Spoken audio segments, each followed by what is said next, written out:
Welcome to Tame the Taboo. This podcast is brought to you by Discover Her Health. Discover Her Health specializes in healthcare, education, and resources for her most intimate concerns. I'm your host, Nurse Jenna Rae. I'm a women's health and gender-related nurse practitioner, and I am making it my business to take you from sufferer to sensei. So if you are suffering from conditions that are not easily treated in an annual exam, or you want to join me on this journey to become my healthiest, wealthiest, best business owning self, sit back, relax, and enjoy these episodes. All right, we are back. Welcome to another episode of Tame the Taboo. I'm your host, Nurse Jenna Rae, and I'm so excited to have a certified nutritionist and a menopause wellness coach with us today. Her name is Adrien Cotton. She is the founder of AdrienCotton.com, where she helps women in midlife to make the transition a little bit easier. So thanks for coming, Adrien. Tell the audience, who are you and why should we learn about your genius today? So who am I? I am a woman in my late 50s, and I have owned my own wellness company for 20 years now. And over the course of that 20 years, I have worked with over 1,000 women who have, sometimes unbeknownst to them, I know it was unbeknownst to me, were experiencing perimenopause and menopause. And that was really the reason why at the time I owned a gym. They were struggling to feel better in their bodies. They just didn't see the results they wanted to see. Even if they tried every diet in town or any of the nutrition expertise I provided for them, they were still not feeling great in their body. So it was my inspiration to my own journey, and they were my inspiration to start a company solely focused on helping women feel better in their bodies in midlife and beyond. So you started this journey for kind of selfish reasons, right? Like I want to feel better. I want to help Yeah. my audience, right? Yes. So it's something that's obviously like near and dear to your heart. So tell me more about logistically what that looked like. Did you have to like give up an entire career to do this work or? Sort of. So I'll tell you about what I call my perimenopause prison, because it's a funny story. At this time, I can laugh and with a rear view mirror, but at the time, it didn't feel very funny. I was in my early 40s. I know that you've heard this story, Jenna. I had toddler twins, and I didn't realize, but I was already in perimenopause. And so I had stress like you cannot believe. I didn't understand that I had that much stress, but my stress was preventing me from getting my sleep. If I wasn't having a hot flash or a night sweat, my stress was truly ruling my calendar. I was taking care of everyone, including my twins, before myself. I was exercising as hard as I could, even though I was very highly skilled in the fitness industry. I'm a strength coach. I was trying every way to feel better in my body. And what did that mean? I had an extra 10 to 15 pounds around my waist and my midsection, and I couldn't get rid of it. And I really, even though I know better and I knew better at the time how to fuel my body with food, I was trying every diet and I was depriving myself of calories. And at the end of the day, I think what I was doing is I wasn't eating enough.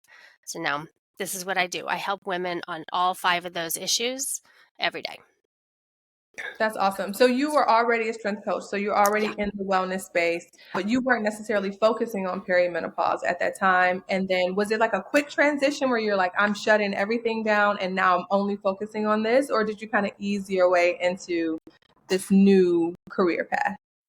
I was so dedicated to our clients at Fitness on the Run. I couldn't imagine my life without Fitness on the Run.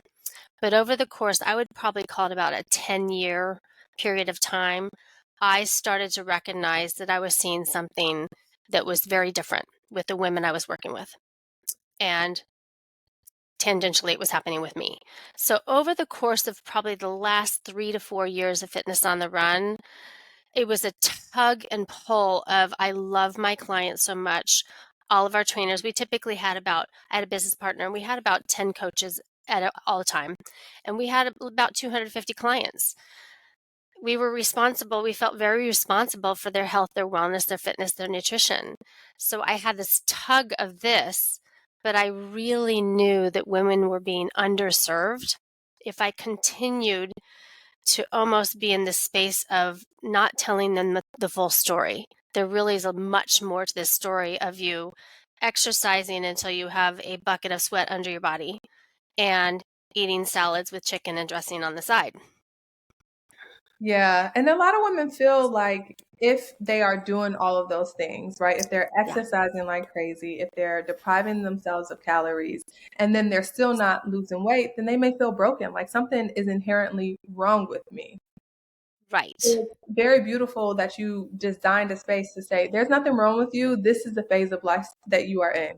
Yeah.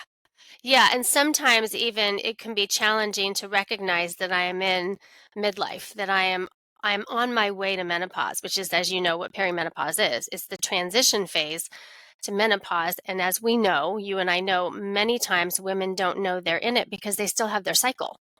So it's very confusing. How can I be aging and yet have young kids and be in my 40s? Well, yes, yes, and yes, you can do those things. It almost hits you like a ton of bricks because it's like you go from postpartum and you feel like maybe for a couple months you're in the clear, and then here comes Yeah, perimenopause, like, hey, nice to see right. Yeah, particularly like women with me, like me, because it took us a while to get pregnant. I was pregnant. I had my kids at 40. So when you're already 40 and you're on your way. So it's a different way to look at, and what I really help women change is their mindset. Your mindset about aging and your mindset about perimenopause and menopause, because we need to change our mindset, as you know, because our brain is totally different and our body is totally different. So how we approach our wellness needs to be totally different. Yeah, and I think we do a good job of honoring these transitions at other phases of the life, right? Like, you Yeah. know that your newborn is going to be a lot different than your Oh yeah. toddler. Your teen is going to be way different than your toddler was. But when it comes to motherhood and women in particular, we don't really hold space for this transition. And it is a transition. It's interesting that you say it took about 10 years because it can take 7 to 10 years for a woman to go through the perimenopausal transition. So Yes, it your can. practice to change in 10 years too is like right in line Yeah. with. Yeah, and it's not a straight line, as you know, Jenna. It's not a straight line. It isn't as if one day your cycle becomes irregular and then in a certain period of time your start cycle stops. No, it's sort of a roller coaster ride, as we know, right? And so it's really hard to track. So it's really important to have your support system and to already have your tools as you're entering into that phase. So important. So tell me a little bit more about the specifics of the tools that you offer clients. Sure. So the tools I offer, the strategies I offer are around my what I call my wellness wheel.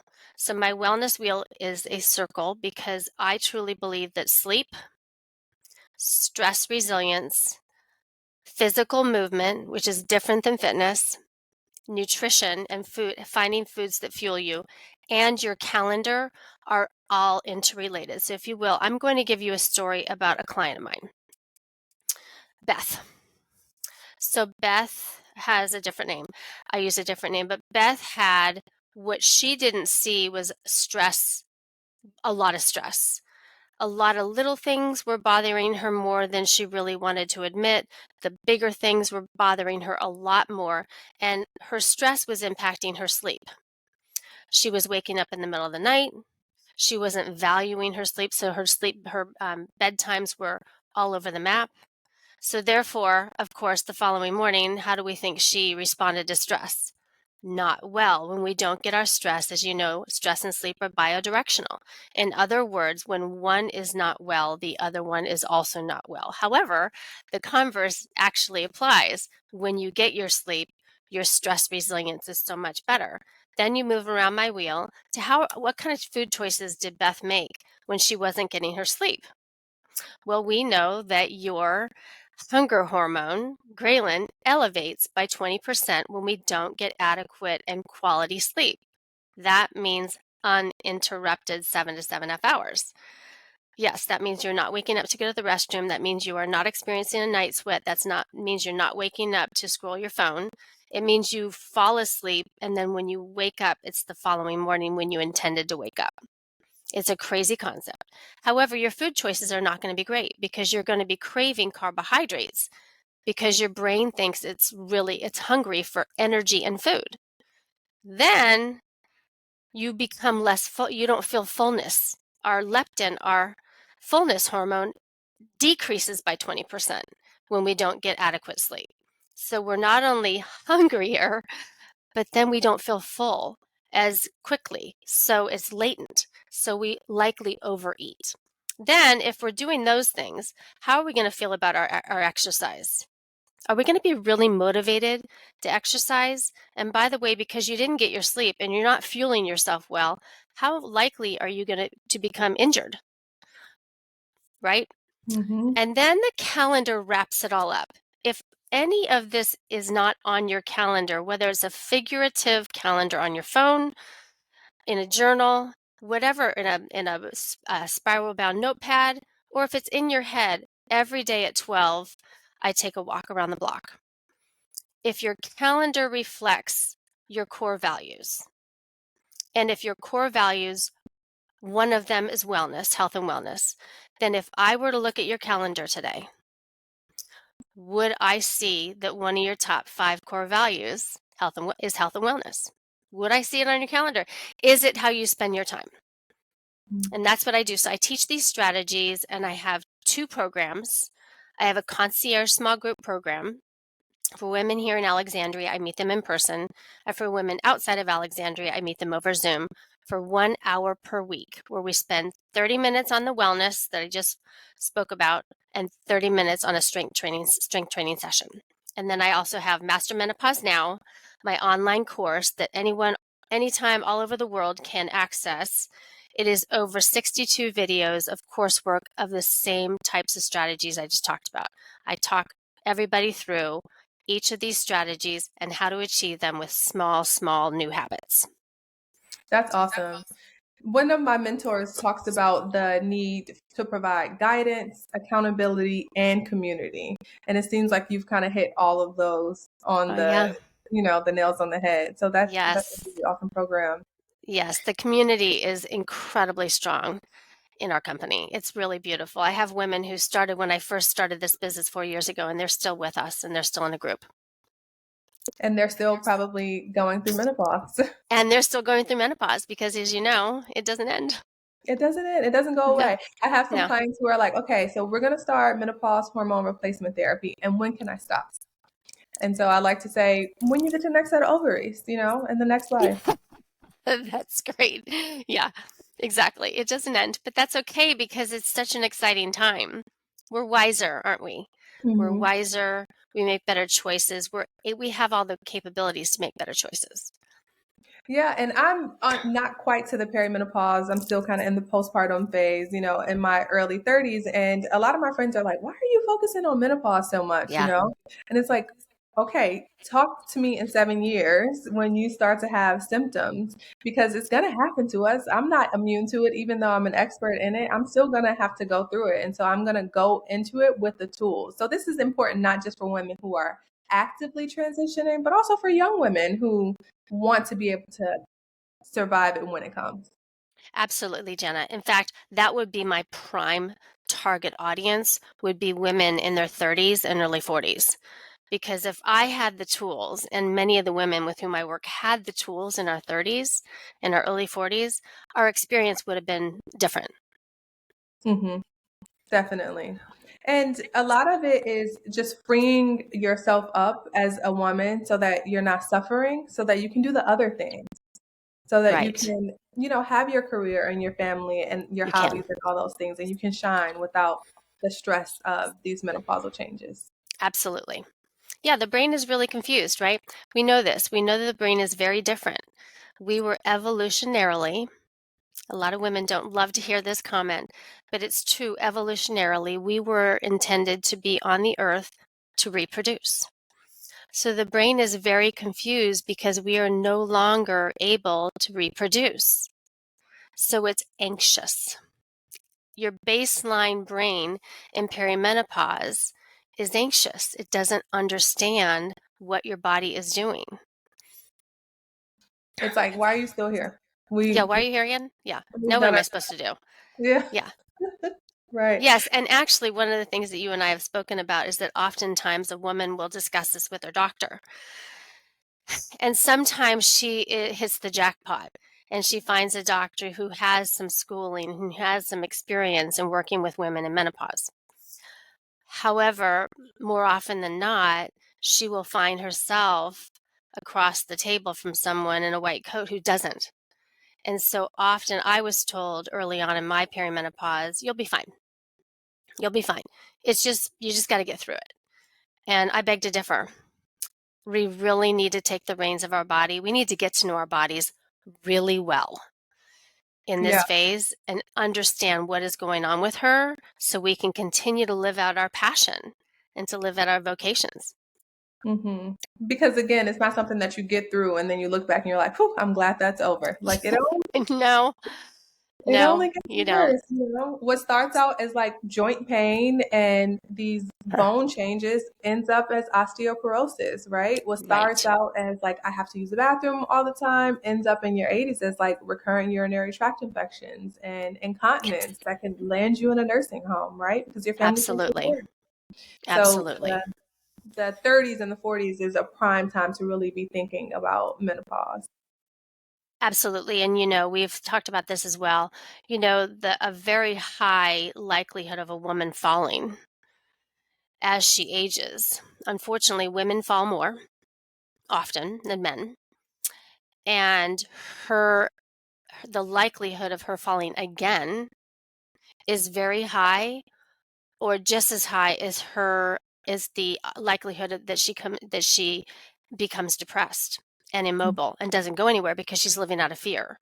So this is why I'm such a big advocate for strength training, not only for healthier bodies and healthier bones, but for balance and stability, so that our body is put in all these different positions, which is what we do here, so that you're prepared for the day where you may hit a brick on the ground, or somebody may come up and brush you.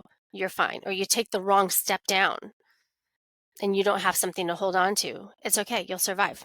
And what it usually is in our elderly population is women are waking up to use the bathroom, Yes, right? they are. So they're running to the bathroom, they're slipping, they're falling, they're breaking their hip. And then that's what grandma is dying of. She's dying of a urinary tract infection. She's dying of a hip fracture and just Yes, never fully recovers. So if we can build right. the muscle, if we can get the changes that happen in the bladder to not be so terrible, again, we are extending our lives and making sure that we have not only longer lives, but also more fulfilled lives where we are happier and feeling healthy in our bodies for longer. Jenna, that's so brilliant. The alignment of our urinary UTIs, of urinary issues, and our strength, they're right next to each other. But no one really talks about that. You're right.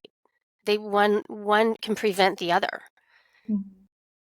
Yeah, and it's not just the strength too, it's also our brains, right? So one of the Absolutely. earliest signs of a urinary tract infection in the elderly is that they start to have symptoms of dementia, like sudden onset dementia, right? Or just feeling like angry and combative. Mm-hmm. So that's something if you have a loved one in a nursing home or who is elderly, that you should be looking out for these kind of mental changes because that could be urinary, right? Right. Right. And they don't want to talk about it. It's just like menopause. No one really wants to talk about a urinary issue, and no one wants to talk about menopause. I Yeah, love but those are my top favorite. I know when we met, you said, I love you're talking about this. Yeah. Yeah, that's awesome. Yeah, So you're located in Alexandria, but you do have programs for people all over the globe. I do. Yes. We have a hybrid practice. And was that influenced at all by COVID? Yes. In fact, after when COVID, I had just started the company, COVID came along, and we started to figure out ways that we could serve our clients in any way possible. So, yes, and a lot of women did not have the confidence to head out yet. Even if we had spaces outdoors. That's why I have the office I have. We have a carport here. So we had women in each parking space, and we were doing wellness, and we were we were practicing strength training. But some women were on Zoom. So we are Zoom experts here at Adrien Cotton. That's awesome. And do you still have a business partner or are you doing things solo right I'm now? solo. It's just me. And Yeah. so I have an amazing team behind me. But yes, it is me who I own the business. That's awesome. It's so good to see other women in this space that are spreading the good news that like you don't have to suffer in menopause, and also being solo entrepreneurs, because I know it is a lot. It is a lot of work. Yes. A lot of folks don't see what's going on behind the scenes, and they shouldn't. Right, right. So, in the rest of our time, what sort of take-home messages do you think is important for our audience to know about like your practice, and maybe even ways that they can get in touch with you? Sure. So I think the most important thing to learn about my practice is that I am not a diet and exercise program. So, yes, we do discuss, and you will learn all kinds of new ways to approach your exercise and your diet. But we will also be talking also about your ability to be stress resilient, for you to get quality and ample sleep, and how are we going to get this on your calendar. I think that's the most important thing. It's not your diet, because the diet and fitness industries are multi-$100 billion industries. So on your Instagram feed or anywhere else you're talking to friends, they're going to want to talk about what kind of diet and what kind of cleanse or what kind of new exercise trend can I pick up to feel better about myself. And I will contend that this program works because this is long lasting. Your diet and your exercise program may get you to lose that 15 pounds for an event, for a reunion, or for a wedding. Our program is going to help you lose it over time, and it's going to stay off, and you're going to be so much more well. So that's the most important thing. And then when it comes to menopause, it's just time, ladies, to start talking about it. Share experiences with women. However, you are an individual. So your individual experience is all yours. So if a friend is trying something, it's okay that she's trying it. I would definitely find a menopause specialist, menopause.org. Those are doctors who have experience in school and in practice with menopausal women. That is what they do. I would do that. And then, absolutely, my Master Menopause Now program is a beautiful program. It took 20 years to put together. And we have an offer in the show notes for Tame the Taboo, 25% off of our program as forever for you all. But then my concierge small group program is just very special. It's with women who are probably a lot like you, any of your listeners. They have their challenges, but they also have a lot of ability to shift that mindset, because the mindset is the first place to go. That my body's different. My body can be even more beautiful than it was before. And my life can be even more beautiful. I can tell you mine is, and I'm almost 57. I'll be 57 in about 8 weeks. And my life and I'm so much stronger than I've ever been at 47, 37, 27, and 17. I will be at 57. That's amazing. That is so beautiful. And it sounds like you are turning us from, simply wishing for better lives to let's make a plan and let's have an action, like detailed plan on how to get you there. Absolutely. It's time to take control. Yeah. It is time to take charge. I Yeah. love it. Well, I just want to say thank you so much for joining us today and helping us to tame the taboo. And I cannot wait to share your genius with our audience, and also hopefully get a bunch of people into the workshop. I'm I very hope so too. Thank you, Jenna. Always so good to see you. Yes, you too. All You right. too. We'll see you soon. Thank you for tuning in to this episode of Tame the Taboo. If you enjoyed it, don't forget to hit like, share, and subscribe. Send this to your girlfriend so they can join you on your journey as we transition to our healthiest, wealthiest, best selves. See you on the next episode.